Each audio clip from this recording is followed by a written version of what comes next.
Summer வந்தாச்சு. What's your plan for this holiday? எங்க கிட்ட விட்டுருங்க, நாங்க பாத்துக்கிறோம். VGT Holidays. GT Holidays, South India's #1 travel brand.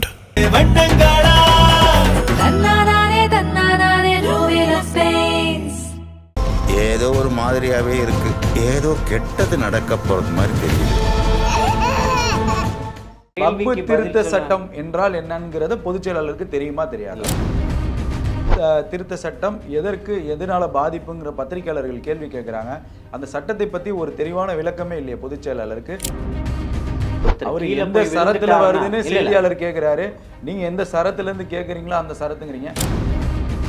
உங்களுடைய பொதுச் செயலாளர்கள் எல்லா பொது போராட்டத்தின் நிகழ்வுகளுக்கும் போனாரு. ஆனா ஒரு இடத்துல கூட வக்பு சட்டத்தினால இந்த பாதிப்புங்கிறத ஏன் தெளிவுபடுத்தல? தலைவர் எப்ப அந்த மைக்குக்கு பதில் சொல்வாருங்கிற ஒரு கேள்வி நடந்தது நடக்கல ரெண்டத்துக்கு மட்டும் பதில் போராட்டங்கள் நடந்தது தானே. அது வெற்றியா இல்லையா? அது வெற்றி தானே. நான் ஏத்துக்க முடியாது. பாஜகவால் இறக்கி விடப்பட்ட சங்கிதான் விஜய்ங்கிறாங்க. இன்னும் திமுக தாவேகாவை எதிர்க்க ஆரம்பிக்கல. அதை ஒத்துக்கிறீங்களா? திமுக தாவேகா எதிர்க்க ஆரம்பிக்கலன்னா அவங்க படுத்து தூங்கிட்டு இருக்காங்கன்னு அர்த்தம். இல்ல கண்டுக்கலன்னு நான் சொல்றேன் என்னுடைய தரப்புல.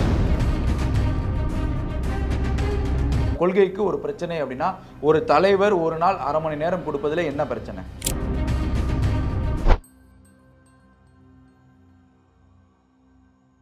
பிடி வாய்ஸ் நேயர்களுக்கு அன்பு வணக்கங்கள். தாவேகாவின் ஜலீல் நம்முடன் இணைந்திருக்கிறார். சார் வணக்கம் சார். தமிழக வெற்றி கழகம் ஆரம்பித்த இந்த சிறிது காலத்திலே இஸ்லாமியர்களுக்கு தொடர்ந்து ஆதரவாக நிறைய விஷயங்களை பண்ணிட்டு இருக்கீங்க. அந்த வகையில் இப்போ இந்த தாவேகா வழக்கு அதாவது தாவேகாவை சம்பந்தமாக தாவேகா முன்னிறுத்தி உச்சநீதிமன்றத்தில் ஒரு வழக்கை தொடர்ந்துருந்தீங்க வக்புக்கு. அது சம்பந்தமும் நேற்று விசாரணை நடைபெற்றது. எப்படி பார்க்குறீங்க இந்த வக்பு திருத்த சட்டத்தை? எப்படி பார்க்குறீங்க? தாவேகாவுடைய தலைவர் விஜய் எப்படி பார்க்குறாரு? எப்படி முழு ஆதரவாக இருக்காரா? என்ன சொல்லிட்டு இருக்காரு? அதாவது ஒரே ஒரு விஷயத்தை நீங்கள் நல்லா உள்வாங்கிக்கணும். இது பார்த்தீங்கன்னா இஸ்லாமியர்கள் மட்டும் அல்ல, இஸ்லாமியர்கள் அல்லாத சகோதரர்களும் இதுக்கு நீதிக்கரம் நீட்டணும், இதுக்கு வலுவான ஒரு தீர்ப்பு வரணும். இஸ்லாமியர்களுடைய சொத்து களவாடக்கூடிய அளவில் இருக்குது. அந்த சொத்துக்கள் என்னுடைய சொத்துக்கள் எது என்பதை யார் அங்கீகரிக்கணும்? நான் தான் அங்கீகரிக்கணும். இந்த வக்புனுடைய சொத்துக்கள் எது அப்படின்றத அந்த வக்போர்டுனுடைய கமிட்டி முடிவு பண்ணணும். அதை வச்சு தான் இங்கே எல்லாத்தையுமே கொண்டு போகணும். ஆனால் இருக்கக்கூடிய வக்புனுடைய சொத்துக்கள் ஆளக்கூடிய மாநிலங்களில் இருக்கக்கூடிய ஆட்சியாளர்கள் அதை ஒரு கபலீகரம் செய்யக்கூடிய இடத்துல தான் இன்றைக்கி நிறைய இருக்குது. அதில் திருத்த சட்டம் கொண்டு வந்தால் அதை பாதுகாக்கக்கூடிய வகையில் தான் கொண்டு வரணுமே தவிர ஒட்டுமொத்தமாக இஸ்லாமியர்களை வீட்டுக்கு அனுப்பிட்டு அதில் நான் உட்காந்துப்பேன், உன் வீட்டுக்குள்ளே நான் உட்காந்துக்கிட்டு ஒரு அராஜகம் பண்ணுவேன், நீ நடத்தக்கூடிய கம்பெனியில் நான் முதலாளியாக இருப்பேன் அப்படின்ற மாதிரி ஒரு பிஜேபியினுடைய ஆர்எஸ்எஸ்னுடைய ஒரு சித்தாந்தத்தின் அடிப்படையில் இஸ்லாமியர்களை வேற்றுத்தாயினுடைய ஒரு மனப்பான்மையோடு பார்க்கக்கூடிய பிஜேபி பண்ணக்கூடிய வேலை தான் இஸ்லாமியர்கள் அல்லாத ஒரு வக்பு கமிட்டியை உருவாக்கணும் அப்படின்றதுக்காக அது துடிக்குது. உடனடியாக அந்த பில் பாஸ் செய்யப்படுது, உடனடியாக கொண்டு வரப்படுது. அதுக்கு இவ்வளவு ஒரு முனைப்பு எதிர்ப்புகளையும் மீறி ஏன் தொடர்ச்சியாக இஸ்லாமியர்கள் மீது, அது எந்த ஹிஜாப் பிரச்சனையாக இருந்தாலும் சரி, மாட்டு உணவு பிரச்சனையாக இருந்தாலும் சரி, முத்தலாக்கு சட்ட பிரச்சனையாக இருந்தாலும் சரி, தொடர்ச்சியாக இஸ்லாமியர்கள் இந்த பிஜேபி அரசாங்கத்தால் ஒரு மிகப்பெரிய ஒரு நெருடலுக்கும் நான் ஒரு இஸ்லாமியன்னு சொல்லக்கூடிய பொதுவெளியில் சொல்லக்கூடிய இடங்களில் கூட சொல்ல முடியாத அளவுக்கு ஒரு மனப்பான்மையை வட மாநிலங்களில் ஒரு பயமுறுத்தலை, ஒரு அச்சுறுத்தலை, ஒரு இறையாண்மைக்கு எதிராக ஒரு போக்கை கையாண்டுகிட்டு இருக்கிறது தான் இந்த பிஜேபி சங் பரிவார் கும்பலினுடைய வேலைகளாக இருக்குது. அதே போன்ற இதில் ஒரு சந்தேகம் வருது. என்னன்னா வக்பு திருத்த சட்டம் அமலாகுது, தாவேகா சார்பாக போராட்டம் நடத்துறீங்க, உங்களுடைய பொதுச் செயலாளர் போராட்டத்தில் கலந்துக்கிறாரு. வக்பு திருத்த சட்டம் எதனால பாதிப்புங்கிற பத்திரிகையாளர்கள் கேள்வி கேட்குறாங்க. அந்த சட்டத்தை பற்றி ஒரு தெளிவான விளக்கமே இல்லையே பொதுச் செயலாளருக்கு. எப்படி நீங்கள் இதுக்காக போராட்டம் நடத்துனீங்க? அதாவது அவர் எந்த சரத்துல வருதுன்னு செய்தியாளர் கேட்கிறாரு. நீங்க எந்த சரத்துல இருந்து கேட்குறீங்களோ அந்த சரத்துங்கிறீங்க. ஒரு சட்டத்தை ஒரு பத்திரிகையாளர் சந்திப்பு, ஒரு போராட்டம் நடத்துறீங்க, ஒரு இளைஞர் பட்டாளத்தை வச்சிருக்கீங்க, ஒரு கேள்விக்கு கூட உங்களால பதில் சொல்ல முடியலையே. வக்பு திருத்த சட்டம் என்றால் என்னங்கிறத பொதுச் செயலாளருக்கு தெரியுமா தெரியாது? நான் திரும்பவும் சொல்றேன், ஒருத்தர் கீழே விழுந்துட்டாரு அப்படின்னா ஓடி போய் காப்பாத்துறதுக்கு அவர் ஒரு டாக்டரா இருக்கணும்ன்ற அவசியம் இல்லை. மனிதாபிமானம் இருந்தா போதுன்றதுதான் எங்களுடைய இதை முன்னிறுத்துறோம். புரியுதுங்களா? மனிதாபிமானத்தின் அடிப்படையில் இஸ்லாமியர்களுடைய வாழ்வாதாரம் குறைவலை நெரிக்கப்படுதுன்ற இடத்துல ஓடி வந்து குரல் கொடுத்திருக்கிறாங்க, கை கொடுத்திருக்கிறாங்க. தமிழக வெற்றி கழகம் குறைந்தபட்சம் தெரிஞ்சுக்கணும்ல. குறைஞ்சபட்சம் அது தெரியாமலாம் இல்லை, குறைஞ்சபட்சம் எல்லாமே தெரிஞ்சிருக்கு. பத்திரிகையாளர்களின் கேள்விகள் எப்படி இருக்குன்றத ஊடகவியலாளராக உங்களுக்கு நிச்சயமா தெரியும். எல்லா இங்கே மிகப்பெரிய ஒரு தமிழகத்தில் மிகப்பெரிய ஒரு போராட்டமான ஜல்லிக்கட்டு போராட்டத்திலே எப்படிப்பட்ட கேள்விகள் எல்லாம் ஏன் முன்னாடி முன்வைக்கப்பட்டதுன்றது எல்லாமே எல்லாருமே எல்லா ஊடகங்களுமே காட்சிப்படுத்தப்படக்கூடிய விஷயங்கள் தான். அதனால சரியான பதிலை சொல்லிட்டு அதுல இருந்து கடந்து போறவர் வந்து பத்திரிகையாளர்கள் கிடையாது. அதுல இருந்து இன்னொரு கொக்கி என்ன கிடைக்குது அப்படின்றதான் பார்த்துக்கிட்டு இருப்பீங்க. இப்பவும் சொல்றேன், ஒருத்தன் பாதிக்கப்படுறான் அப்படின்னு சொன்னா அவனுக்கு ஓடி போய் கொரோனா காலகட்டத்தில் தமிழ்நாடு முழுக்க இந்தியா முழுக்க அத்தனை இஸ்லாமியர் சகோதரர்களும் மனிதநேய பண்பாளர்களும் இறங்கி வேலை செஞ்சு திருத்த சட்டத்திற்கு தாவேக போராடுனீங்க. போராடுறதுக்கு பொதுச் செயலாளர்கள் எல்லா பொது போராட்டத்தின் நிகழ்வுகளுமே சொல்றேன். ஆனா ஒரு இடத்துல கூட வக்பு என்னுடைய சகோதரனுக்கு பாதிப்பு வரும்போது அவனுக்கு இதுதான் பாதிப்புன்னு தெரிஞ்சுக்கிட்டு போய் போராடணும்ன்றது இல்ல, அவன் அங்க வழியில துடிக்கும் போது அவனுக்கான மருந்தை கொடுக்கணும்ன்றதான் எங்களுடைய நோக்கம். அததான் பொதுச் செயலாளரும் தலைவர் தளபதி அவர்களும் முன்னிறுத்துறாங்க. அதுக்கு நீங்க என்ன இங்க சொல்லக்கூடியவன் இஸ்லாமியர்கள் பாதிக்கப்படுறான்னு இஸ்லாமியர்கள் சொல்றானா இல்லையா? அப்ப அதை நீங்க முன்னெடுக்கணுமா இல்லையா? எனக்கு பாதிப்புன்னு என் நண்பர் கூட வந்து நிக்கிறாரு, என்னுடைய பொதுச் செயலாளர் கூட வந்து நிக்கிறாரு, தலைவர் தளபதி அவர்கள் கூட வந்து நிக்கிறாங்க. இப்போ போராட்டத்துல அவர்களுக்கு தெரிஞ்சுக்கிட்டு இல்ல நான் என்ன கேட்கிறேன்னா உங்கள்கிட்ட ஒரு கேள்வியை முன்வைக்கிறேன். இத போராட்டத்தை தெரிஞ்சுக்கிட்டு மட்டும்தான் வரணும்னு நினைக்கிறீங்களா? தெரிஞ்சுக்கிட்டு வந்த அத்தனை பிரச்சனைகளுக்கும் இன்னைக்கு தமிழக முதல்வர் விளக்கம் கொடுத்துட்டாரா? இன்னைக்கு மதுக்கடைக்கு எதிராக என்ன பிரச்சனைகள் இருக்குன்றத விளக்கம் கொடுத்துருவாரா? பொன்முடி அவர்கள் பேசினதுக்கு கனிமொழி அவர்கள் ஒரு ட்வீட் பண்றாருல, இஸ்லாம இந்த தமிழக மக்கள் இன்னைக்கு இப்படிதான் பாதிக்கப்பட்டுக்கிட்டு இருக்காங்கன்னு, அதுக்கு இன்னைக்கு பதில் சொல்லிடுவார்களா? எல்லாத்துக்குமே தமிழக முதல்வர் எல்லா மைக்குக்கும் உங்களுக்கு பதில் கொடுத்துட்டாரா? இன்னைக்கு இருக்கக்கூடிய ஒன்றியத்தினுடைய பிரதமர் எல்லா மைக்குக்கும் உங்களுக்கு பதில் கொடுத்துட்டாரா? இத்தனை ஆண்டுகள் இன்னைக்கு 12 ஆண்டுகள தொடர்ச்சியாக பிரதமராக இருக்கிறாரு. ஏற்கனவே 3 முறை முதல்வராக இந்த மோடி கிட்ட நீங்க மைக்க நீட்டி ஒரு கேள்வியை வாங்கிடுங்க பாப்போம். இப்பவும் சொல்றோம், என்னுடைய சகோதரன் பாதிக்கப்பட்டிருக்காங்க. தலைவர் எப்ப அந்த மைக்குக்கு பதில் சொல்வாருங்கிற ஒரு கேள்வி இருக்கு. எங்களுடைய தலைவர் தொடர்ச்சியாக தளபதி அவர்கள் களத்துல இறங்கி இருக்காரு, போராட்டம் பண்ணி இருக்காரு. இருக்கக்கூடியவனுக்கு என்ன பாதிப்போ அதை கேட்டறிஞ்சு உடனடியா கழக தோழர்களையும் தொண்டர்களையும் களத்துல இறக்கி விட்டுருக்கிறாரு. இஸ்லாமியர்களுக்கு என்ன நிலைப்பாடோ அதுக்கு ஆதரவா நிக்கணும் இருக்கிறாரு. உச்ச நீதிமன்றம் வரைக்கும் கொண்டு போய் சேர்த்து இல்ல எப்ப மக்களை சந்திக்க வருவாரு? இந்த வக்பு திருத்த இஸ்லாமியர்களுக்கு மிகவும் மோசமான சட்டம் உட்கார்ந்துகிட்டு இருக்கிறதுனால அவர் களத்துல வரலன்றதை நீங்க எடுத்துக்க முடியாது. வக்பு திருத்த சட்டம்ங்கிறது இஸ்லாமியர்களுக்கு மிகவும் கொடூரமானது அப்படிங்கிற ஒரு கருத்தியல்ல வந்து நிறைய போராட்டங்களும் நிறைய தலைவர்கள் போராடுறாங்க. ஒரு புதுமையான ஒரு கட்சியை தொடங்கிருக்கீங்க. உங்களுடைய தலைவர் வந்து ஒரு களத்துல ஒரு போராட்டத்துல ஒரு 10 நிமிஷம் அது பேச வேணாம், கலந்துக்காவது செஞ்சிருக்கலாம்ல, ஏன் செய்யல? இல்ல போராடிட்டோமேன்றது உங்களுக்கு பிரச்சனையா இருக்கா? அவர் வரலன்றது பிரச்சனையா இருக்கா? ரெண்டுமே தான் கேக்குறேன். நான் ரெண்டுக்குமே தான் கேள்வி கேக்குறேன். அததான் திருப்பியும் சொல்றேன். போராடுறது உங்களுக்கான தகவல்களை தெரிந்து கொண்டு போறாருன்னா சகோதரன் போராடுறதுக்கு அவனுக்கான நிவாரணத்துக்கு உடனடியான ஒரு முன்னெடுப்பை எடுத்து நான் வந்து வெறும் விளம்பர அரசியலை முன்னோக்கி தாவேகா போகுது. விளம்பர அரசியலுக்கு முன்னெடுக்கணும்னா அவர் முகத்தை கொண்டு வந்து காட்டியிருக்கணும். பொதுச் செயலாளர் வந்து வக்பு திருத்த சட்டத்தை விளம்பர வாயை திறக்க மாட்டாரு. பொதுச் செயலாளர் 100 பேர் 200 பேர் வரீங்க தவிர அந்த சட்டத்தை பற்றி ஒன்றும் தெரியல. தாவேகாவுடைய தொண்டருக்கு வக்பு திருத்த சட்டம் என்றால் தெரியுமா? நான் திரும்பவும் சொல்றேன், ஜலீலுக்கு தெரியும்னா ஜலீல் பின்னாடி தாவேகா நிக்கும், முஸ்தபாக்கு தெரியுதுன்னா முஸ்தபா பின்னாடி தாவேகா நிக்கும். எந்த இஸ்லாமியர்கள் எல்லாம் நிக்கிறார்களோ தமிழகத்துல சார்ந்த அனைத்து நபருக்கும் இல்ல, இது ஒட்டுமொத்த இந்தியாவில் வாழக்கூடிய ஒட்டுமொத்த இஸ்லாமியர்களுக்கு ஆதரவான ஒரு நிலைப்பாடுல நிக்குது. அதை நீங்க எதிர்க்கிறீர்களா இல்லையா? இந்த வக்பு சட்டத்தை நீங்க ஆதரிக்கிறீங்களா எதிர்க்கிறீங்களா? எதிர்க்கிறோம் போது உங்களுக்கு ஆதரவான நிலைப்பாடுல உனக்கு அது சரியில்லையா, அதுக்கு நான் எதிராக நிற்கக்கூடியவன், நான் வரக்கூடியவன் வரான். எப்படி அடுத்த வீட்டுக்காரன் பசித்திருக்க நீ ருசித்து சாப்பிடாதன்னு இஸ்லாம் சொல்லுதோ, அவன் யாரு எதுக்காக பட்னியா இருக்கான்றதெல்லாம் கேட்கல. அவனுக்கு ஒரு பிரச்சனையா அவன் பட்னியா இருக்கான்னா நீ சாப்பிடாதன்னு உனக்கு கூறுது, சாப்பிடாதன்னு சொல்லுது. அவனுடைய பசியை ஆத்திட்டு தான் நீ சாப்பிடணும்னு சொல்லுது. அதே மாதிரி இவர்களுக்கு வக்பை பத்தி எல்லாத்தையுமே கிளாஸ் எடுத்துட்டு அதை பத்தின புரிதலை கொண்டு வந்துட்டு தான் இங்க கொண்டு வரணும்ல. அடிப்பட்டவனுக்கு வலிக்குது, கத்துறான், அலறான், அவனுக்கு தேவையான விளம்பர அரசியலை எடுக்கல. விளம்பர அரசியலை நாங்க எடுக்கணும்னா தளபதி அவர்கள் வந்து நிக்கணும்ன்ற அவசியம் இல்லை. அரசியலை நீங்க பெரும்பாலும் செய்ததான் தெரியல, ஊடகங்களையும் விளம்பர அரசியல் தான் தெரியுது. இப்ப நான் அதான் கேட்கிறேன். இப்போ உங்களுடைய தலைவர் வந்து ஒரு அடிப்படையான ஒரு இஸ்லாமிய மதம்ங்கிறது இந்தியாவில் வந்து நீண்ட கால ஒரு மதம். நீண்ட கால தலைவர்கள் இருந்திருக்காங்க, நிறைய தியாகங்கள் செஞ்சுருக்காங்க. அந்த மதத்திற்கு ஒரு பிரச்சனை, அந்த கொள்கைக்கு ஒரு பிரச்சனை அப்படின்னா ஒரு தலைவர் ஒரு நாள் 1/2 மணி நேரம் கொடுப்பதில் என்ன பிரச்சனை? அதாவது ஒரு தலைவர் 1/2 மணி நேரம் கொடுப்பதில் இங்கே எந்த பிரச்சனையுமே கிடையாது. ஆனால் தமிழகத்தில் இருக்கக்கூடிய தன்னுடைய தம்பிகளை களத்தில் இறக்கி விட்டு போராட்டம் பண்ணி உச்சநீதிமன்றம் வரைக்கும் போய் இன்னைக்கு போராட்டத்தில் தானும் பங்கெடுத்து அங்கே பல்வேறுபட்ட கட்சிகள் அந்த மனு தாக்கல் செய்திருந்தாலும் தமிழக வெற்றி கழகம் இன்னைக்கு குழந்தை 1 வயசு 2 வயசுன்னு சொல்றீங்க இல்லையா, 60 வருஷம் 70 வருஷம் ஆண்ட கட்சிகளுக்கு இணையா உச்ச நீதிமன்றத்தினுடைய கதவை தட்டினதுல எந்த விதத்திலையும் சலிப்புத்தன்மையை காட்டல. ஒருபோதும் எங்களை குறைத்து மதிப்பிடாதீங்கன்னு சொல்லாம செயல்ல காட்டியிருக்கிறாரு. திரும்பவும் சொல்றேன், மாநாடு மேடையில எப்படி பிரகடனப்படுத்தினாரோ சொல்லல செயல் செயல் செயல்னு செஞ்சுக்கிட்டு தான் இருக்கிறாரு. இன்னைக்கு அத்தனைக்குமான தீர்வுக்கு பக்கம் வந்து நின்றுகிட்டு தான் இருக்கிறாரு. இஸ்லாமியர்களுக்கு எதிரியே போன்று ஒரு கட்டமைப்பை உருவாக்குறது தான் இந்த பாசிச ஒன்றிய அரசனுடைய வேலையா இருக்கு.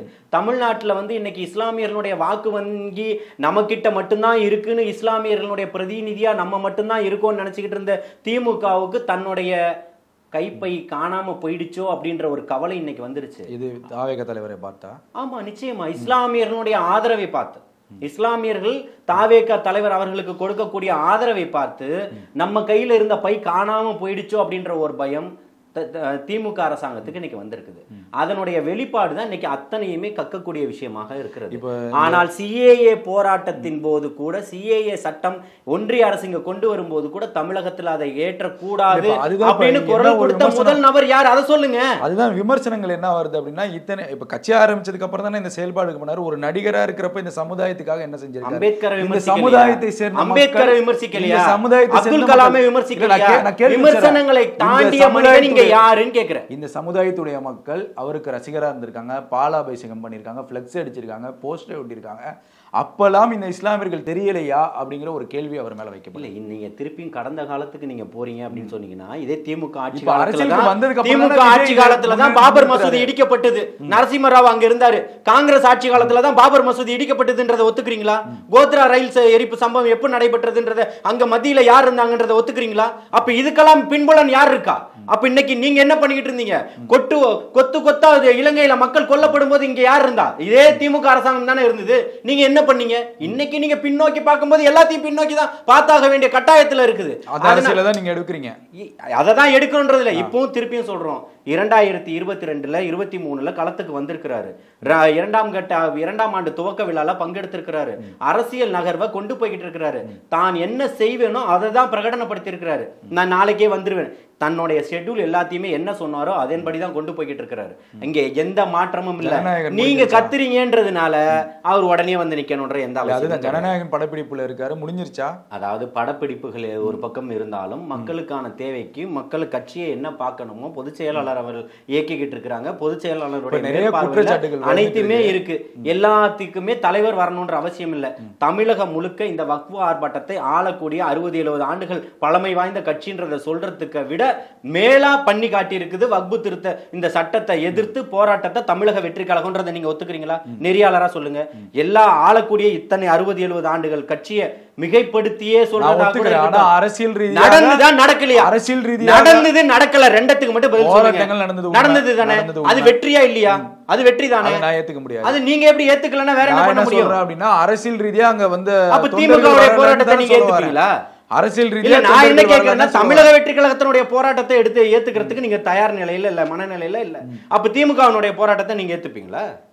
சார், அது அரசியல் ரீதியான போராட்டம் சார். இது அரசியல் ரீதியான போராட்டம். இது ரசிகர்கள் ரீதியான போராட்டம். இது ரசிகர்கள் நீங்க யாரு விமர்சனங்கள் வருது. அந்த விமர்சனங்கள் தெளிவுபடுத்த மாட்டீங்க. விமர்சனங்கள் சொல்லக்கூடியவர்கள் எல்லாரும் வக்ஃபு சட்டம் என்றால் என்ன பொதுச் செயலாளருக்கே தெரியல அப்படிங்கிற ஒரு விமர்சனம் இருக்கு. நான் என்ன கேக்குறேன், அதுக்கு பொதுச் செயலாளருக்கு இல்ல, நான் திருப்பியும் சொல்றேன், பொதுச் செயலாளருக்கு தெரியுது தெரியல.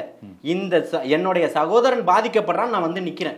அதுக்கு என்னன்னு தெரிஞ்சுக்கிட்டு உங்க வீட்டுக்கு போய் ஈசி போட்டு பார்த்துட்டு வந்துதான் உங்க வீட்டுக்கிட்ட இந்த உத்தரப்பிரதேசத்துல ஒரு மாணவியினுடைய வீடை இடிச்சு புல்டோசர் அரசாங்கத்தை வச்சு யோகி ஆதித்யநாத் நடத்த அடிச்சு நொறுக்குனாரா இல்லையா?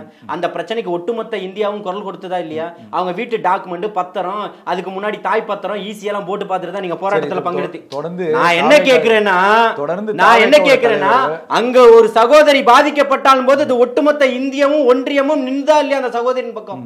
அதுக்குதான் பதில் சொல்லணும். அவங்க வீட்டு தாய் பத்திரம் எல்லாம் எங்களுக்கு ஒரு நகல் அனுப்புங்க, நான் ஒரு வழக்கறிஞர்கிட்ட கொடுத்து நான் வந்து லீகல் ஒப்பீனியன் வாங்கிட்டு உங்களுக்கு போராட்டம் நடத்துறேன்னு சொன்னீங்களா? சரி, இப்போ இஸ்லாமியர்களுக்கு சகோதரனா பார்த்து விஜய் வந்து களத்தில் உங்களை இறக்கி விடுறாருன்னு வச்சுக்கோங்க, எடுத்துக்கலாம், ஒன்றும் பிரச்சனை இல்லை. இப்போ என்ன அப்படின்னா, இப்போ தொடர்ந்து வந்து இஸ்லாமியர்களுக்கு வந்து இப்போ இஃப்தார் நிகழ்ச்சி நீங்கள் நடத்துனீங்க, அதில் ஏகப்பட்ட சர்ச்சை கருத்துக்கள்லாம் தொடர்ந்து வந்துச்சு.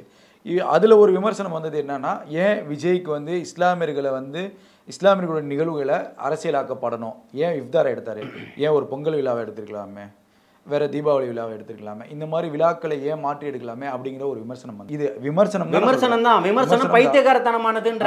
தீபாவளி அன்னைக்கு ஏன் பொங்கல் கொண்டாடலன்னு கேட்டா அதுக்கு பதில் சொல்ல முடியல. தீபாவளி விழாவை ஏன் கொண்டாடல, தீபாவளி ஏன் கொண்டாடல, திரும்பவும் சொல்றேன், கிறிஸ்துமஸ் ஏன் எடுக்கல, ஏன் ரம்ஜானே இஃப்தார் நிகழ்ச்சி அரசியலாக்கப்படணும்ங்கற.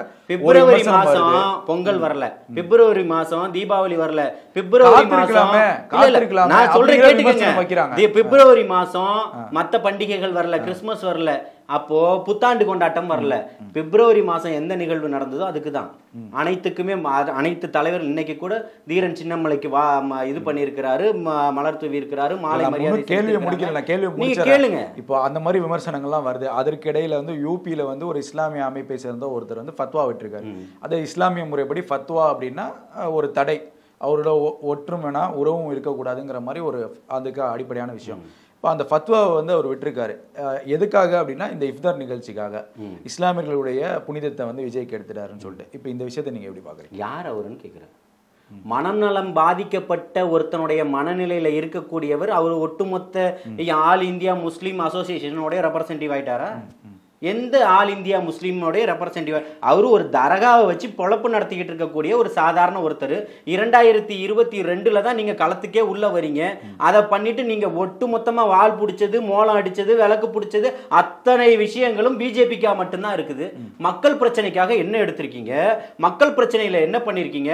அதே உங்களுடைய உத்தரப்பிரதேசத்துல மாட்டுக்கறி தின்னதுக்காக எத்தனை சகோதரன் அடிச்சு கொல்லப்பட்டிருக்கான், எத்தனை பெண்கள் இஸ்லாமிய பெண்கள் பாலியல் வன்புணர்வு செய்ய கொல்லப்பட்டிருக்கிறாங்க. பில்கிஸ் பானுடைய பிரச்சனையில உங்களுடைய நிலைப்பாடு என்ன? அங்கே யூபியில ஒரு சகோதரனிய வீடு தரைமட்டமாக்கப்பட்டது, தன்னுடைய தந்தையும் ஜெயில கொண்டு போய் வச்சு தன்னையும் கொண்டு போய் ஜெயில வச்சுட்டு இங்க தம்பியோடவும் அம்மாவோடவும் இருந்த குழந்தைகளை நடு ராத்திரில கொண்டு போய் வெளியில போட்டு புல்டோசரை வச்சு இடிச்சிங்களே.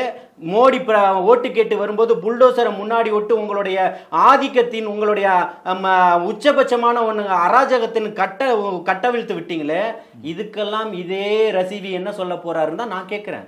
நீங்க ஒரு தரகாவை நிர்ணயம் பண்ணிட்டா ஒட்டுமொத்த இந்தியாவினுடைய இந்த இஸ்லாமியர்களுடைய பிரதிநிதியா நீங்க மாறிட்டீங்களா? இதுக்கு வரைக்கும் இஸ்லாமியர்களுக்காக தமிழகத்திலேயோ குறைஞ்சபட்சம் உத்தரப்பிரதேசத்திலேயோ நடந்ததுல நீங்க என்ன உங்களுடைய நிலைப்பாடு, எந்த போராட்டத்துல பங்கு எடுத்திருக்கிறீங்க? அதுக்கு பதில் சொல்லுங்க. அதுக்கெல்லாம் சொல்றதுக்கு உங்களை சிஏஏ போராட்டத்தை நீங்க சொல்றீங்க, நீங்க ஆதரிக்கிறேன்றீங்க இல்லையா? வக்பு போராட்டத்தை நீங்க ஆதரிக்கிறேன்றீங்க, வக்பு திருத்த சட்டத்தை நீங்க ஆதரிக்கிறேன்ற. நீ யாருன்னு கேக்குற? நீ பாஜகவினுடைய பின்புலனா செயல்படக்கூடியவர். இங்க தமிழ்நாட்டுல ஒருத்தர் உட்கார்ந்துகிட்டு நான் எப்படி ஒரு இமாமு, நான் இப்ப 5 நேரம் தொழக்கூடியவர் நான் அப்படின்னு சொல்லிட்டு ஒரு ஆர்எஸ்எஸ் பின்புலனா ஆர்எஸ்எஸ் செயல்பாடுகளை முன்னெடுத்து கொண்டு போறாரோ அதே மாதிரி ஒரு கேரக்டர் யூபியில உட்கார்ந்துகிட்டு இருக்குது. அவர் உட்கார்ந்த உடனே இங்க இருக்கக்கூடிய ஊடகங்கள் என்ன பண்ணுது? அகில இந்திய முஸ்லிம் எந்த அகில இந்திய முஸ்லிம் ஜமாத்து, எத்தனை இஸ்லாமிய ஜமாத்துகள் உங்களை ஆதரிக்குது? இன்னைக்கு இருக்கக்கூடிய தமிழ்நாட்டில் இருக்கக்கூடிய இஸ்லாமிய அமைப்புகள்லாம் அதுக்கு கண்டனம் தெரிவிச்சுக்கிட்டு இருக்குது. அப்ப அதையும் பார்க்கணும் இல்லையா? நீங்க எந்த போராட்டத்தை கையில் எடுத்திருக்கீங்க, முன்னெடுத்திருக்கீங்க, யாருக்காக இறங்கி வந்திருக்கீங்க, பணிஞ்சு பேசிருக்கீங்க? நீங்க ஒட்டுமொத்தமா உங்களுக்கு இருக்கக்கூடிய அகிலேஷ் யாதவுக்கு கூட நீங்க எதிராக தான் செயல்பட்டுக்கிட்டு இருக்கீங்க. இந்த இவரோட ஃபத்வா வந்து இம்பார்ட்டன்டான ஒண்ணு இல்ல, தவிர்த்துக்கலாம். ஆமா, அவ்வளவுதான்.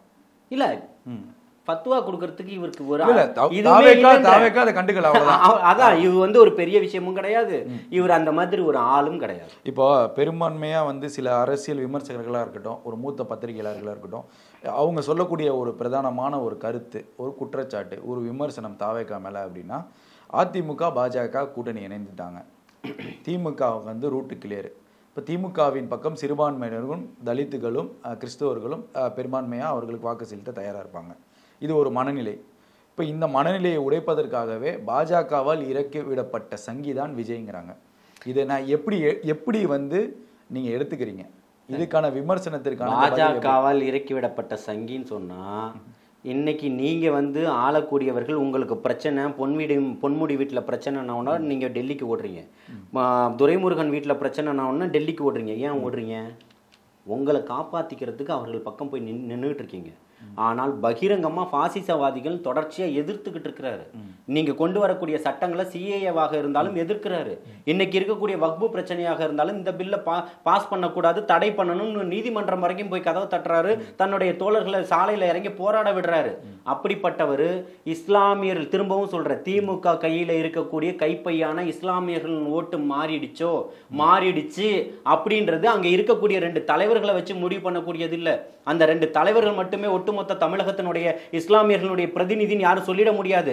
கடந்த காலங்களில் அவர்கள் தோற்ற வரலாறும் இருக்கு, சுயேட்சையா நின்று தோற்ற வரலாறுகளும் இருக்கு, ஆளுங்கட்சியோடவோ இல்ல ஏற்கனவே இருந்த கட்சியோடவோ தோற்ற வரலாறுகளும் இருக்கு, வாங்கிய சீட்டுக்கு கூட ஆளை நிறுத்த முடியாம திருப்பி கொடுத்த வரலாறுகளும் இருக்கு இந்த தமிழ்நாட்டுல. புரியுதுங்களா? அதனால இவர்கள் 2 பேர் இருக்கிறதுனால ஒட்டுமொத்த தமிழகத்தினுடைய பிரதிநிதியா அவர்களை பார்த்து வாக்குகளை பிரிப்பதற்காக போடக்கூடிய திட்டம் தான் இந்த திமுக அரசாங்கம் பண்ணிக்கிட்டு இருக்கு. அப்போ இவர் தான் திமுகவுடைய தரப்புல இருந்து இந்த பார்வை வைக்கப்படுது, திமுகவுடைய தரப்புல இருந்து தான் வைக்கப்படுது. அவர் மூலியமா தான் பத்திரிகையாளர்கள் எல்லாம் பேசக்கூடிய வார்த்தை. இங்க பாருங்க, கையாள போறீங்க, எப்படி தேர்தலை எதிர்கொள்ள போறீங்க? காசு கொடுத்து பேசுறதுக்கு ஆளை கூட்டு வரணும்ன்றது தமிழக வெற்றி கழகத்தினுடைய தலையெழுத்து கிடையாது. ஒட்டு மொத்தமா சாமானியனா இருக்கான் இல்லையா, அவன் தான் இன்னைக்கு எல்லா இடத்துலயும் பேசிக்கிட்டு இருக்கான். அவன் பேசுற பேச்சு வேணா உங்களுக்கு நகைப்பா இருக்கலாம், ஆனா அவனுடைய உள்ள வழியில இருந்து பேசிக்கிட்டு இருக்கான், அவனா பேசிக்கிட்டு இருக்கான். அது மேடை பேச்சு கிடையாது, மைக்கை அலங்கரிக்கக்கூடிய பேச்சு கிடையாது, இந்த கூட்டத்தை அலங்கரிக்கக்கூடிய பேச்சு கிடையாது. ஆனால் சாமானியன் தினந்தோறும் தன்னுடைய மொழியில தன்னுடைய வீட்டுல எப்படி பேசுறானோ அந்த பேச்சை பேசிக்கிட்டு இருக்கான். இவன் தான் விலை கொடுத்து வாங்க முடியாத மிகப்பெரிய ஒரு அரசியல் பிம்பமா வந்து நின்றுட்டு இருக்கான். தமிழக வெற்றி கழகத்தினுடைய தோழர்களை நீங்களும் இப்பவும் சொல்றேன், தலைவர் தளபதியினுடைய தம்பிகளையோ தங்கைகளையோ விலை கொடுத்து வாங்க முடியாது.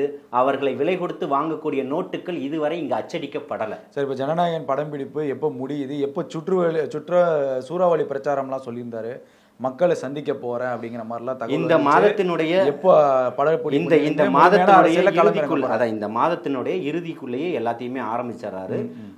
இருக்கக்கூடிய கோவை மண்டலத்தில் பூத் கமிட்டியினுடைய மாநாடு நடத்துறதுக்கான திட்டங்கள் இருக்கு. 5 மண்டலங்கள்ல மாநாடுகளை நடத்துறதுக்கான திட்டங்கள் போட்டிருக்கிறாங்க. தளபதி அவர்களுடைய சுற்றுப்பயணமும் இருக்குது.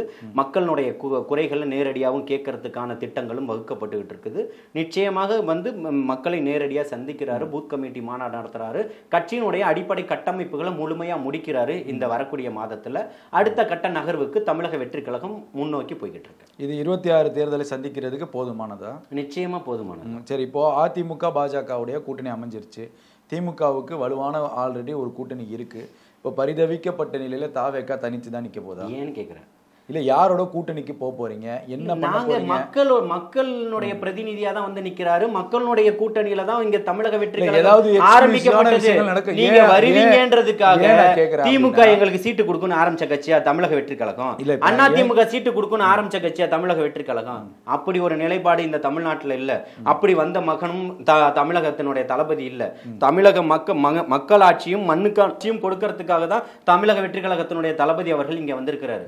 மக்கள் பிரதிநிதியா மக்களாட்சியை கொண்டு வருவார்ன்றதை நம்பிதான் இன்னைக்கு ஒட்டுமொத்த பேரும் கூட்டமாக சாரையா வந்து சாடிக்கிட்டு இருக்கான். எங்க காசு கொடுத்தோ சோறு கொடுத்தோ சரக்கு கொடுத்து வாங்கின கூட்டம் ஒரு கூட்டத்தை காட்டிடுங்கன்னு பார்ப்போம். நான் என்ன சொல்றேன்னா, தாவேகாவுடைய பேச்சாளர்கள் வந்து ஒன்று தெரிஞ்சுக்கோங்க, இன்னும் திமுக வந்து தாவேகாவை எதிர்க்க ஆரம்பிக்கல. அதை ஒத்துக்கிறீங்களா? திமுக வந்து தாவேகா எதிர்க்க ஆரம்பிக்கலன்னா அவங்க படுத்து தூங்கிட்டு இருக்காங்கன்னு அர்த்தம். இல்ல கண்டுக்கலன்னு நான் சொல்றேன் என்னுடைய தரப்புல. இல்ல, திமுக கண்டுக்காம இருக்கணும் அப்படின்னு சொன்னா ஒருத்தனையும் போனை போட்டு, ஏய் நீ வந்து தாவேகாக்கு வேலை செய்யறியா, இந்த அமைச்சர் எத்தனை அமைச்சர்னு பட்டியலிட முடியும், ஆதாரத்தோட காட்ட முடியும். புரியுதுங்களா? எத்தனை நபர்கள் மிரட்டப்பட்டுக்கிட்டு இருக்கிறாங்க.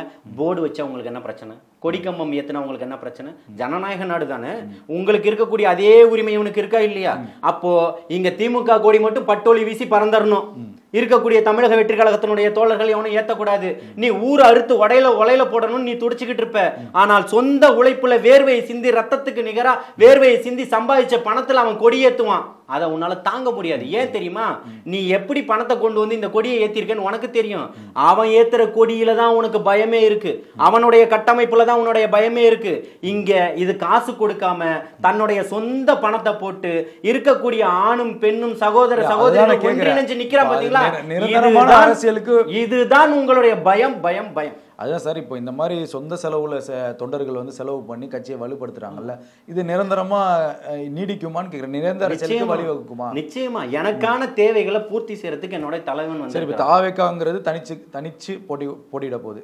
தமிழக வெற்றிக்கு அதான் சொல்றேன், எலெக்ஷனுக்கு இன்னும் 1 வருஷம் இருக்கு. நாங்க இருக்கக்கூடிய கூட்டணியில் அவங்க அப்படியே இருந்துருவாங்கன்னு உங்களால சொல்ல முடியுமா? முடியாது. அதுதான் கேட்கிறேன் நான். அதை தான் சொல்றேன் நானும். இங்க எதுவுமே நிரந்தரங்கள் இல்ல, காட்சிகள் மாறலாம். இல்ல இல்ல, நல்ல ஒரே இருக்கு.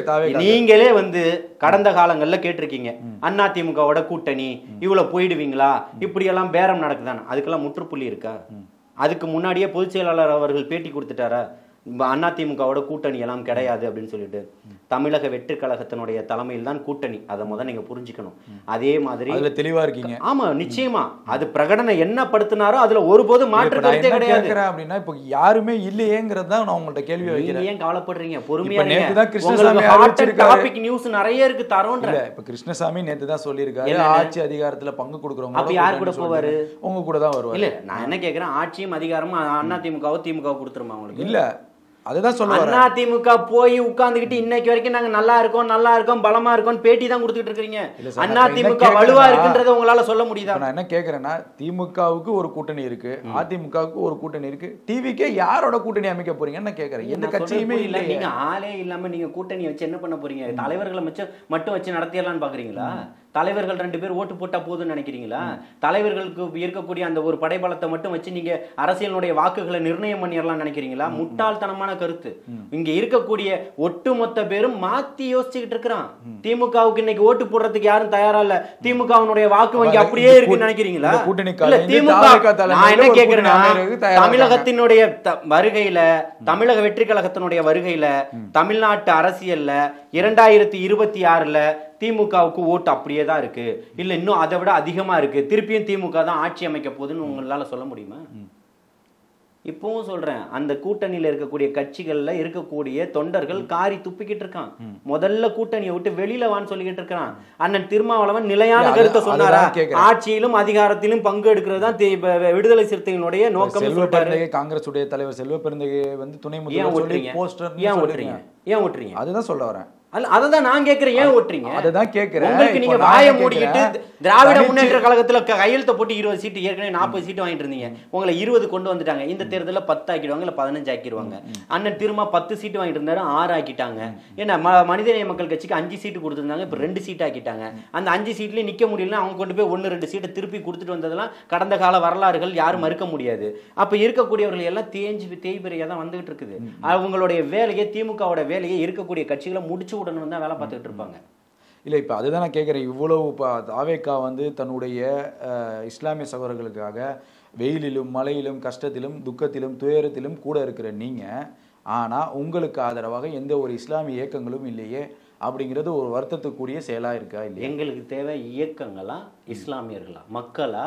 மக்கள் இருக்காங்கன்ற பெயர்ல வேணும்ல. இப்பவும் சொல்றேன், எங்களுக்கு போர்டு வேண்டாம். கட்சி இருக்கு, மனிதநேய மக்கள் கட்சி இருக்கு, எஸ்டிபிஐ இருக்கு, இந்தியன் முஸ்லீம் இருக்கு. இவர்கள் பலம் வாய்ந்த இஸ்லாமிய கூட்டணி. எஸ்டிபிஐ எங்க போயிருக்கு? திமுகவுக்கு எப்ப போச்சு? போயிட்டாங்க. அதிமுகவுக்கும் பாஜகவும் கூட்டணி அறிவிச்ச அன்னைக்கே திமுகவில் போய் இணைஞ்சிட்டாங்க. தவறான கருத்தை பதிவு பண்றீங்க. வக்ஃபுக்காக பிரச்சனைக்காக திமுக நாடாளுமன்ற உச்ச நீதிமன்றத்துல நீங்க மனு தாக்கல் செஞ்சதும் அதை எதிர்த்ததும் தீர்மானம் நிறைவேற்றுறதுக்கும் நன்றி சொல்லியிருக்காங்க. அதிமுகவோட பாஜக அதிமுகவோட இணைந்ததுக்காக நாங்க அதிமுகல இருந்து விலகுறோங்கிற ஒரு கருத்தையும் சொன்னாங்க. அதுக்கு முன்னாடியே தாவேக்காவுடைய இஃப்தார் நிகழ்ச்சிகள்ல பங்கெடுத்ததும் சரி, அப்ப எக்ஸ்க்ளூசிவான தகவல்கள் சொல்லுங்கன்னு தான் சொல்றோம். நாங்க திருப்பி என்ன சொல்றோம்னா, திருப்பி இப்ப எஸ்டிபிஐ தாவேக்கா இணையறதுக்கு வாய்ப்புகள். நான் திரும்பவும் சொல்றேன், எந்த கருத்துக்களுமே இஸ்லாம் இருக்கக்கூடிய அரசியல் கூட்டணிகள் அத்தனையுமே இன்னும் மாதங்கள் இருக்கு, புரியுதுங்களா? இங்க இருக்கக்கூடிய கட்டமைப்புகள் இருக்கு, அரசியல் நகர்வுகளுக்கான வேலைகள் நடந்துகிட்டு இருக்கு, புரியுதுங்களா? கூட்டணிகள் எல்லாமே இன்னைக்கு இல்ல, அரசியல் தேர்தலுக்கு ஒரு 3 மாசம் 4 மாசத்துக்கு முன்னாடி நடக்கக்கூடிய விஷயங்கள். இப்போ ஜலீல் அவர்கள் தாவேக தரப்புல இருந்து இது ஒரு தற்காலிக கூட்டணியா அப்படிங்கிற மாதிரி ஒத்துக்கிறாரு. கரெக்டா? அப்படியே தற்காலிக கூட்டணி இல்ல, மாறக்கூடிய செயல்களை ஆதரிக்கிறாரு. இன்னைக்கு கூட அதனுடைய மாநில பொதுச் செயலாளர் அறிக்கை கொடுத்திருக்கிறார், பாத்தீங்களா இல்லையா? அதுதான் மாறலாமாங்கிற ஒரு எதிர்பார்ப்பு இருக்குல்ல. எஸ்டிபிஐனுடைய மாநில பொதுச் செயலாளர் கரீம் அவர்கள் தாவேகா தலைவர் தளபதி அவர்களை கண்டிச்சு இந்த இருக்கக்கூடிய யூபியினுடைய இந்த ரசீவி கொடுத்திருக்கக்கூடிய ஒரு அறிக்கைக்கு கண்டனம் தெரிவிச்சு ஆதரவா பதிவு போட்டிருக்காரு. அதை ஒத்துக்கிறீங்களா? அப்போ எதன் அடிப்படையில் போடுற? திரும்பவும் சொல்ற, மக்கள் பக்கம் யார் நிற்கிறாருன்றதை பார்க்குறேன். அந்த மக்கள் பக்கம் யார் நிற்கிறாருன்றதை பார்த்து மக்கள் பக்கமா போராடக்கூடிய அமைப்புகள் ஒன்றிணையும். மக்களுடைய தேவைகளை பூர்த்தி செய்யக்கூடிய அமைப்புகள். தனிச்சு போட்டியா கூட்டணியா? 26 யாரெல்லாம் வரார்களோ அவர்களெல்லாம் கரம் கோர்த்து கொண்டு போறதுதான் வேலையை தவிர்த்து நாங்கள் யாரையும் வரக்கூடியவர்களை உதாசீனப்படுத்திட்டோ தனியாக தான் நிற்போன்றதோ இல்லை. அதே மாதிரி இவர்கள்லாம் வருவாங்கன்றதுக்காக ஆரம்பிக்கப்பட்ட கட்சியும் அல்ல. புரியுதுங்களா? மக்களுடைய செல்வாக்கும் பலமும் இன்னைக்கு தமிழக வெற்றி கழகத்துக்கு மிக பிரம்மாண்டமா இருக்கு. 2026 முடிசூடா மன்னனாக தலைவர் தளபதி அவர்கள் தான் அந்த இருக்கையை அலங்கரிக்க போறான்றதை மக்கள் முடிவு பண்ணிட்டான். இவர்கள் இருக்கக்கூடிய இயக்கங்களும் கட்சிகளும் இன்னைக்கு நாடிக்கிட்டு இப்ப இருக்கக்கூடிய அத்தனை இஸ்லாமிய கட்சிகளும் இந்த அண்ணன் திருமா போன்றவர்களும் இதே கடந்த காலங்கள்ல அந்த அண்ணா திமுக பக்கம் தான் இருந்தாங்க. ஆனால் ஜெயிச்சது என்னவோ அண்ணா திமுக. அதை ஒத்துக்கிறீங்களா? அப்ப இவர்கள் இருக்க பக்கம் தான் ஜெயிக்குன்றதெல்லாம் நீங்க நம்புறீங்களா? இங்க பாருங்க, அரசியல்ல காட்சிகள் நிச்சயமாக மாறிக்கிட்டே தான் இருக்கும். அதே போல இன்னைக்கு திமுக அண்ணா திமுகன்றத மாத்தி மிக பிரம்மாண்டமாக எழுச்சியாக பாஜகவுடைய கைக்கூலியும் இல்ல தாவேகா. யாருக்கு? பாஜகவுடைய கைக்கூலியும் இல்ல தாவேகா. பாஜகவுடைய கைக்கூலி யாரெல்லாம்ன்றத அடையாளம் காணப்பட்டீங்களா? அப்பெல்லாம் தெரியலையா? சங்கிகள் சகத்தோழனா போனப்போ உங்களுக்கு தெரியலையா யாரெல்லாம் பாஜகவுடைய கைக்கூலியா செயல்பட்டுக்கிட்டு இருக்காங்கன்னு? இப்பவும் சொல்றோம், ஆட்சியிலும் அதிகாரத்திலும் பங்கு தரத்திற்கு தமிழக வெற்றி கழகம் தயாரா இருக்கு. அதே போல இந்த மண்ணுக்காகவும் மக்களுக்கு எந்த பிரச்சனைனாலும் ஆளக்கூடியவர்கள் யாராக இருந்தாலும் எதிர்த்து நிற்கக்கூடிய ஒரே தகுதி படைத்த ஒரே கட்சி தமிழகத்துல இன்னைக்கு இருக்குதுன்னா தமிழக வெற்றி கழகம் மட்டும்தான். அதை நீங்க எழுதி வச்சுக்க. சரி, இவ்வளவு நேரம் பல்வேறு கேள்விகளுக்கு பதில் அளித்தமைக்கு நன்றி.